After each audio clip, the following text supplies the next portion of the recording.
Hi guys! Good morning! We're on our way Ano Manila? to Manila. Ayan, nandito tayo ngayon.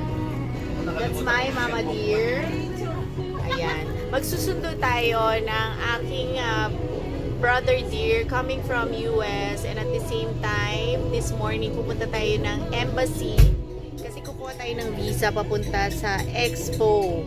Yung skincare expo na pupuntahan natin ay para sa inyo yan kasi gagawa tayo ng sunscreen and lotion, and we have to make sure na yung latest trends ang ating magagawa para sa inyo, di ba? Kaya good morning sa inyo. Mag-check out na kayo, check the yellow basket now. Buy 6 get 6 na kayo habang hindi pa nagtataas ang price.